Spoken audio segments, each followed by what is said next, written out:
بسم الله الرحمن الرحيم halkan caawa waxaan ka soo jeedinaynaa shir jaraa'id oo ku saabsan qadiyada sool ka taagan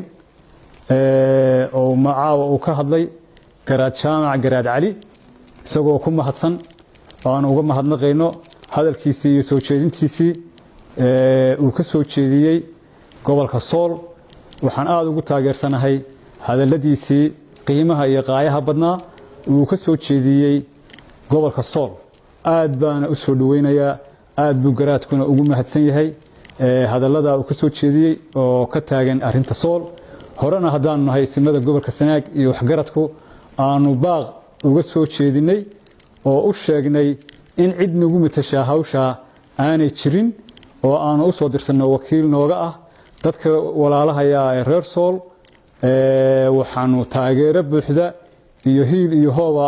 aan ku wadaagnay bilowgii hawshii ka dhacday laascaanood waxaanu ka galay hiil wadaag iyadoo harti oo dhan u dhan yihiin magac ahaan iyo dad ahaanba waanu soo dhaweynay markii dambe wada jirkooda iyo midnimadooda iyo sida u tashadeen maanta waxa sool ka taagan arinta hadda ka taagan anagu waxaanu ka soo jeedinay inaanu qayb ka ahayn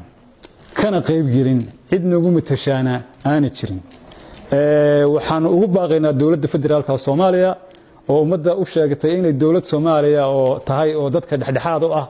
inaanay muujin dhexdhexaadnimadeedii iyo wanaageedii ay gobolada ay iyadu dawladda u tahay aanay ka muujin midnimo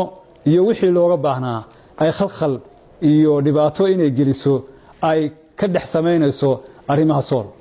waxaanu leenahay dawladda Soomaaliyeed baaq baan u diraynaa madaxweyne xasan sheekh inuu arinta ka waatoomo arin aanu cid ku raacsanahay oo aanu ku taageersanahay maaha haday tahay federaal iyo haday cid kale tahay waxaanu u soo jeedinaynaa dawladda federaalka inay arimaha gobolka hadaanay waxtar iyo horumar iyo nabad aanay ka wadin inay faraha kala baxdo arimaha shaqaaqada ay ku wato iyadana intaasaan u soo jeedinaynaa waxaan u mahadnaqayaa garaadka oo maanta soo jeediyay shir saxaafadeedkiisa uu ku cadeeyay in iyagiyo sool iyo Sanaag ay yihiin dad walaala dad dhiig wadaaga dad isku dhaqana dad wada tashan kara oo talo isugu iman kara waqti allaale waqtigay rabaan